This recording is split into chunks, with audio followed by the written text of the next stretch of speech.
O capítulo começa num clima de tensão silenciosa, como se algo maior estivesse se preparando para emergir.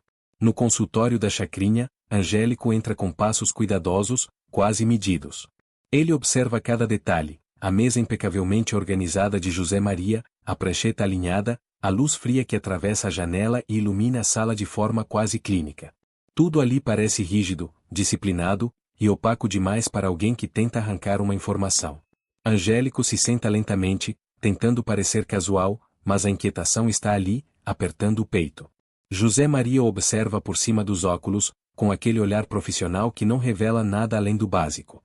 José Maria. Então, Angélico, o que te traz aqui?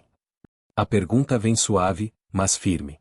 Angélico engole seco, tentando controlar a ansiedade. Angélico.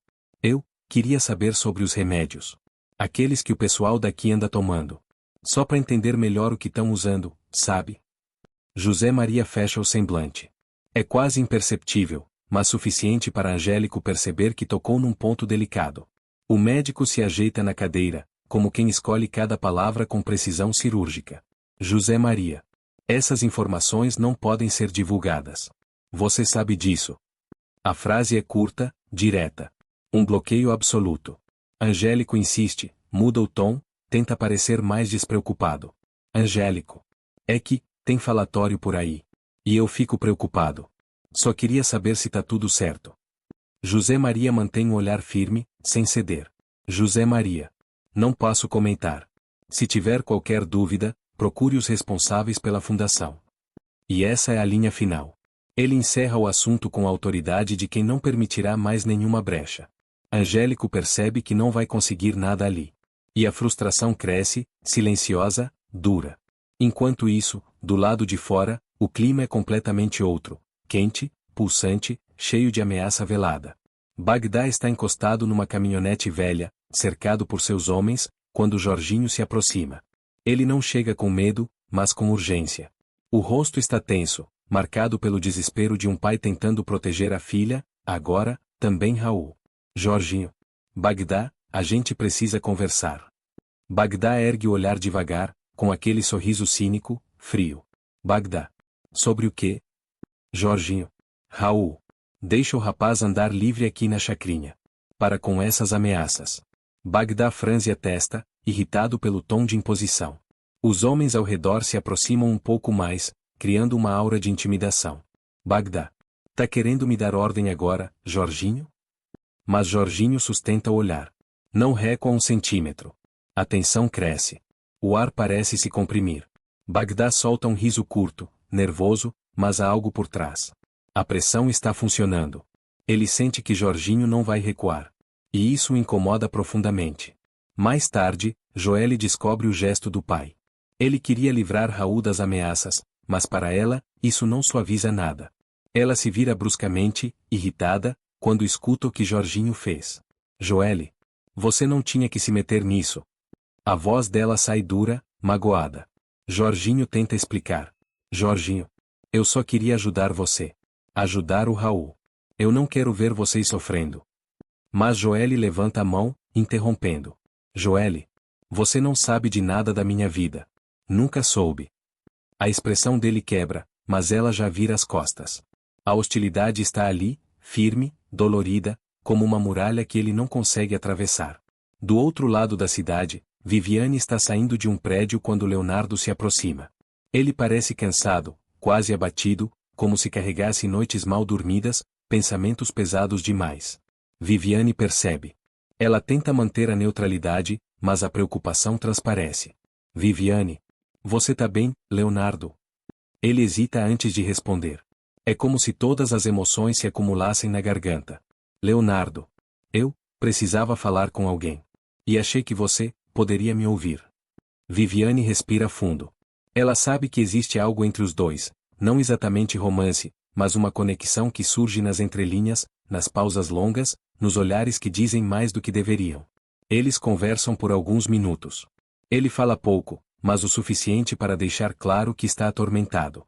Viviane o escuta em silêncio, mas com atenção verdadeira. No retorno para casa, Zenilda percebe algo diferente no filho. Ele está inquieto, andando de um lado para o outro, mexendo as mãos com nervosismo. Zenilda. Leonardo, o que tá acontecendo?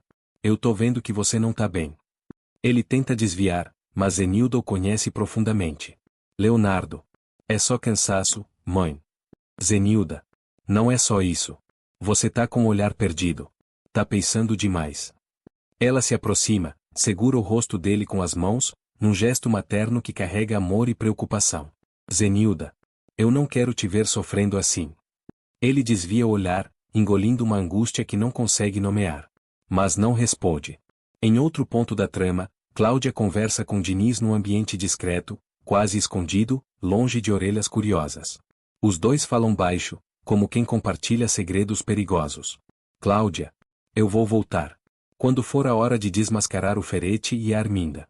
Eu não vou deixar isso passar impune.